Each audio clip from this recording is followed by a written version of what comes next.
بخاری شریف میں حدیث ہے، حضرت سمرہ بن جندب رضی اللہ تعالیٰ عنہ ایک طویل حدیث ارشاد فرماتے ہیں جو میرے آقا نبی کریم صلی اللہ تعالی وسلم سے روایت کر رہے ہیں، اور اس لمبی حدیث کا ایک حصہ ہے، ایک متن ہے کہ میرے آقا نبی کریم صلی اللہ تعالی وسلم نے ارشاد فرمایا کہ رات کے وقت دیکھا کہ دو شخص میرے پاس آئے اور مجھے مقدس سرزمین کی طرف لے گئے۔ تو یاد رکھیے اس حدیث میں چند مشاہدات بیان فرمائے گئے ہیں، میرے نبی کریم صلی اللہ علیہ وسلم کو جو معجزات ملے ہیں ان کا بھی ذکر ہے۔ تو آپ فرماتے ہیں کہ ہم ایک سوراخ کے پاس پہنچے جو تنور کی طرح اوپر سے تنگ اور نیچے سے کشادہ، اور اس میں آگ جل رہی تھی، اور اس آگ میں کچھ مرد اور عورتیں برہنہ موجود تھے، اور جب آگ کا شعلہ بلند ہوتا تو وہ لوگ اوپر آ جاتے جیسے پانی ابلتا ہے اور پانی اوپر آ جاتا ہے، اور جب شعلے کم ہو جاتے تو شعلے کے ساتھ وہ بھی اندر چلے جاتے۔ تو آپ نے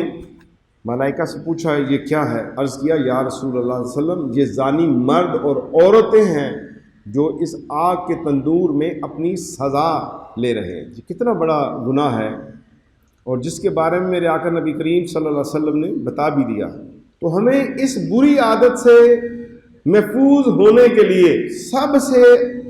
ضروری جو کام ہے، اگر انسان بدنگاہی کرتا ہے اور برائی کی طرف جاتا ہے، خواہ وہ مرد ہے یا عورت ہے،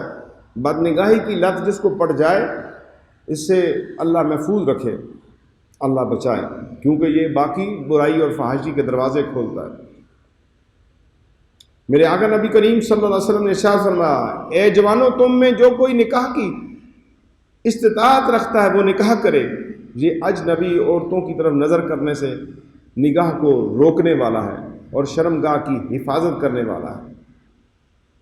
اور جسم یعنی نکاح جو ہے یہ بے حیائی سے روکتا ہے،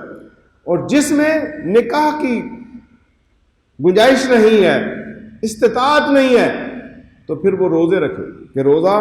شہوت کو توڑنے والا ہے۔ کتاب بخاری شریف اور باب النکاح۔ میرے آقا نبی کریم صلی اللہ علیہ وسلم کا ارشاد گرامی ہے، یہ جو بدنگاہی ہے یہ ابلیس کے تیروں میں سے ایک تیر ہے۔